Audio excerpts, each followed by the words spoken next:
Mukunda jewellers మొట్టమొదటి factory outlet ఇప్పుడు కూకట్పల్లి, కొత్తపేట్, సోమాజిగూడ మరియు ఖమ్మంలో.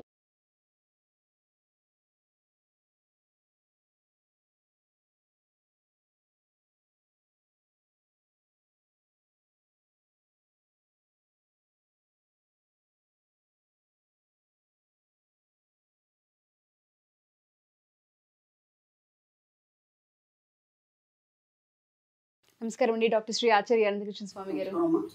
సార్ లాస్ట్ ఎపిసోడ్లో మీరు చెప్పినట్టుగానే ఆడవాళ్ళు ఇండిపెండెంట్ అవ్వాలంటే ఫస్ట్ డిపెండెన్సీ ఒకటి తగ్గాలి అండ్ దాంతోపాటు జాలి చూపించే వైపు కావచ్చు అండ్ ఎవరైతే మనకి సమర్థిస్తూ ఉంటారో ఏకీభవిస్తూ ఉంటారో ఆ వైపు కూడా మీరు టర్న్ అవ్వద్దు. ఈ 3 కేటగిరీల వ్యక్తిని అవాయిడ్ చేయమని చెప్పారు లాస్ట్ ఎపిసోడ్లో. చాలా సందర్భాల్లో ఇంట్లోనే ఇవి ఎక్కువగా జరుగుతూ ఉంటుంటాయి. అవాయిడ్ చేయాలి అనుకున్న స్టార్టింగ్లో జీర్ణించుకోవడం కష్టంగానే ఉంటుంది, మొదలు పెట్టాలి. ఎలా అంటారు అంటే మనసుని గట్టిగా చేసుకోవాలి అనుకున్న, యూనివర్స్కి ఫస్ట్ మనం కనెక్ట్ అవ్వాలి అనుకున్న మనీ మంత్ర ఏం చెప్తుంది? అంటే ఇక్కడ ఎలా ఉంటుందంటే మనసుని గట్టిగా చేసుకోవడం అని కాదు. మనం ఒక సబ్జెక్ట్ పట్టుకున్నప్పుడు ఏంటంటే ఇప్పుడు ఒక ఒక ఒక సబ్జెక్ట్లో ప్రిపేర్ అవుతున్నాడు పిల్లాడు. ఆ పిల్లాడు ఎలా ఉంటాడంటే ఎగ్జామ్స్ దగ్గరకు వచ్చినప్పుడు ఒంటరిగా రూమ్ తీసుకుంటాడు. ఓకేనా, తీసుకొని ఆ ఎగ్జామ్స్ అయ్యేంత వరకు బయటికి రాడు. అప్పటి వరకు సన్నగా తిరిగిన అబ్బాయి అయినా సరే ఎవరైనా సరే అప్పటి వరకు బయటికి రాడు. ఆ తర్వాత పదే పదే పదే బైహార్ట్ చేయడం అనేది జరుగుతుంది. బైహార్ట్ చేయడం అంటే దాని మీనింగ్ ఏంటంటే మీరు చిన్నప్పుడు ఉప్పు కప్పురం పద్యం చదివి ఉంటారు. ఇప్పటికి కూడా మీరు చెప్పగలుగుతారు ఆ పద్యాన్ని. అంటే మీరు అది పుస్తకంలో చూసి చదివారు, పదే పదే బైహార్ట్ చేశారు, అది మీ మైండ్లోకి ఎక్కింది. అయినంత మాత్రం పుస్తకం నుంచి అది మాయమైపోలేదు కదా, అది ఎక్కడికి వచ్చింది, అది అక్కడ ఉంది, సబ్ కాన్షియస్ మైండ్లో ఉంది. అర్థమైందా? చిన్నప్పుడు ఎప్పుడు చదివిన మీకు అది పద్యం ఇప్పటికీ మీరు అక్కడ చెప్పగలుగుతారు. అంటే ఏమైంది, ఆ పద్యాన్ని పుస్తకంలో నుంచి మీ సబ్ కాన్షియస్ మైండ్కి పట్టించారు. అర్థమవుతుంది కదా. అంతే తప్ప మీరు దాన్ని గట్టి నిర్ణయాలు తీసుకోవడాలు లేకపోతే స్ట్రిక్ట్గా మనం కొంచెం చెప్తాం, ఇగో ఈ 2024 జనవరి వచ్చింది కానీ నేను చాలా స్ట్రిక్ట్గా ఉంటాను, నేను చాలా మార్చుకుంటాను. అలా 100 సార్లు మార్చుకున్న వాళ్ళు చాలామంది ఉన్నారు.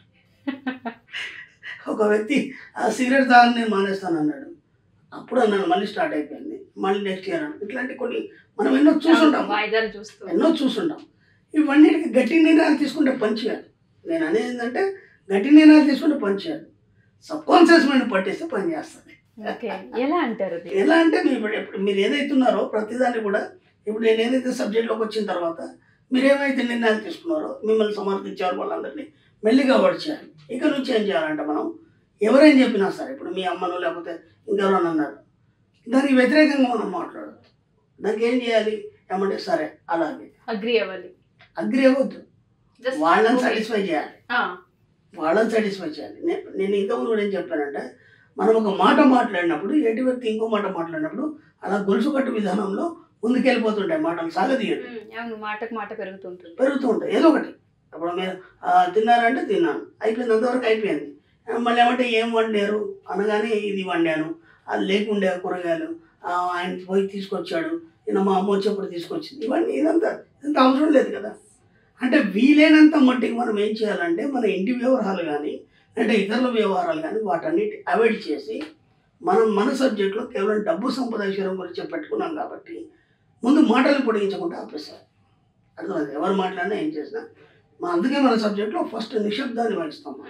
వీలైనంత మాటలు తగ్గించేస్తే ఏమవుతుంది, వాళ్ళు మాట్లాడారు, మనం జాలి చూపించడానికి టైం ఉండదు, వాళ్ళకి దయ చూపించడానికి టైం ఉండదు, ఇవన్నీ ఉండవు కదా.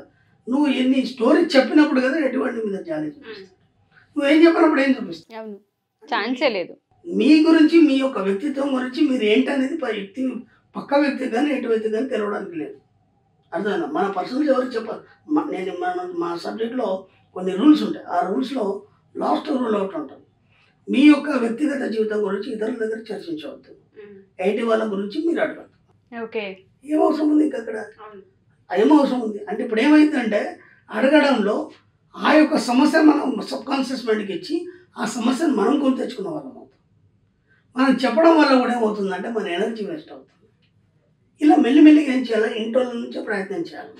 ఇప్పుడు సపోజ్ మీ అమ్మగారు చాలా కష్టపడుతూ బిడ్డ నువ్వు అది ఇది అన్నారనుకోండి, సరే అమ్మ నాకు వేరే పని ఉందని చెప్పాలి, అంతే. ఏమంటే వేరే పని ఉందని లేదంటే నువ్వు ఎప్పుడు వెళ్తున్నావు అని చెప్పాలి, డైరెక్ట్ ఇబ్బంది ఏం లేదు. అలా కటుగానే ఉంటుంది మన సబ్జెక్ట్. అలా అంటే ఆమె హట్ అవుతుందేమో, అయిపోయింది కదమ్మా సాయంత్రం దాకా ఉంటావా, లేకపోతే వెళ్తావా, లేకపోతే ఉంటావా, ఏదో అట్లా మాట్లాడినప్పుడు ఈ మాటలు మాట్లాడడం అనేది ఉండదు. అర్థమైందా? ఎప్పుడైతే మనం ఎవరైతే సమర్థించడం కానీ జాలి చెప్పడం జరుగుతుందో అప్పుడు వేరే మాటలు డైవర్ట్ చేయాలి. వాళ్ళు డైవర్ట్ చేసి దాన్ని అంతవరకే కట్ చేశారు. దాన్ని సాగదీసినప్పుడు ఏమవుతుందంటే ఒక మాట పెరిగి మీరు మళ్ళీ మీ సబ్ కాన్షియస్ మైండ్ దాన్ని పట్టుకొని దాని వైపు ఆలోచించే విధంగా. ఇప్పుడు మెల్లిగా మీరు ఇంట్లో అవాయిడ్ చేశారు, తర్వాత మీ బంధువుల నుంచి, మీ స్నేహితుల నుంచి, సమాజం నుంచి మెల్లిమెల్లిగా అన్ని మాటలు అవాయిడ్ చేయడం వల్ల ఏమవుతుందంటే మెల్లిగా ఒంటరితనం అనేది మీకు ఆవహిస్తుంది. మీకు తెలియకుండానే మీరు సైలెంట్ అయిపోతారు. సైలెంట్ అయిపోయినప్పుడు ఏమవుతుందంటే మీ ఇన్నర్ వాయిస్ మాట్లాడడం మొదలవుతుంది. ఇప్పుడు దాంతో ఎంతైనా మాట్లాడండి, మీరు ఏది అడిగితే దానికి సమాధానం చెప్తుంది, మీరు ఏది కోరుకుంటే అది ఇస్తుంది, మీకేమేమి కావాలో అన్నీ చెప్పండి. దాంతో హాయిగా ఒంటరి కూర్చోండి, మీ మనసు ఏమేమి చెప్తుందో దాన్ని అబ్జర్వ్ చేయండి. దాన్ని ఏమంటారంటే మనకి ఎకార్డ్ టోలే అని చెప్పేసి మనసు మాట్లాడే సంభాషణ మీద ఆయన చాలా ప్రయోగాలు చేశాడు. కాబట్టి ఎప్పుడైతే మీ మనసు మాట్లాడే సంభాషణని మీరు ఎప్పుడైతే వింటారో మీకు ఏది కావాలంటే అది ఇస్తుంది, దాన్ని మించిన మిత్రుడు ఈ ప్రపంచంలో లేడని చెప్పి అదే సబ్ కాన్షియస్ మైండ్, అంతకంటే ఏం లేదు. కాబట్టి ఇప్పుడు ఏమైంది, మీరు జాలి దయాకరణ ఇవన్నిటి పెట్టుకున్నంత మట్టుకి అందరితో కలిసినంత మట్టుకు అది మాట్లాడదు. ఎందుకంటే అది మాట్లాడుతుంటుంది నిరంతరం, ఆ వాయిస్ మనకి వినిపించదు. ఎప్పుడైతే ఇవన్నీ కట్టి పెట్టారో ఆటోమేటిక్గా ఆ వాయిస్ వినిపిస్తుంది. దానివైపు మనం చూసినప్పుడు గొప్ప గొప్ప సలహాలు ఇస్తుంది. మీకు కావాల్సిన డబ్బు, సంపద, ఐశ్వర్యం ఎలా వస్తుంది అనేది కూడా ఐడియా చెప్తుంది. అన్నీ మీ దగ్గరికి తీసుకొచ్చి పెడుతుంది. దానిలో మీకు ఏం కావాలో చూస్ చేసుకోవచ్చు, కోరుకునేది మీరు సాధించవచ్చు. No words sir. అసలు ఇన్నర్ వాయిస్కి కనెక్ట్ అవ్వడం అన్న ఆ పాయింట్ నాకు మీరు మాట్లాడుతుంటే గూస్ బంప్స్ కూడా వస్తున్నాయి. అంత పవర్ఫుల్ ఉంటుంది. అంటే అది దాన్ని పట్టుకోవాలని కూడా బయట తగ్గించాలి. ఎగ్జాక్ట్లీ, బయట తగ్గించాలి. దాన్ని ఎప్పుడైతే పట్టుకుంటామో జీవితం సాఫీగా సాగుతుంది. ఇతరుల గురించి ఎప్పుడు కూడా ఆలోచించాలి. ఆ తల్లి కావచ్చు, భర్త కావచ్చు, పిల్లలు కావచ్చు, వాళ్ళ పట్ల బాధ్యత మాత్రం వహిస్తాం తప్ప 24 గంటలు మన ఆలోచనలు వాళ్ళకి కేటాయించదు మనం. ఎందుకంటే అనవసరంగా టైం వేస్ట్ అవుతుంది. కాబట్టి మన ఆలోచనలు మనమే చేయాలి. మనం ఆరోగ్యంగా ఉన్నామా లేదా, మనం ఇంత సంపాదించామా లేదా, మనకు కావాల్సినవి పొందామా లేదా, మన కోరికలన్నీ తెచ్చుకున్నామా లేదా, ఈ 4 పాయింట్లు మాత్రం మన మైండ్లో. Thank you sir. Thank you so much. Thank you.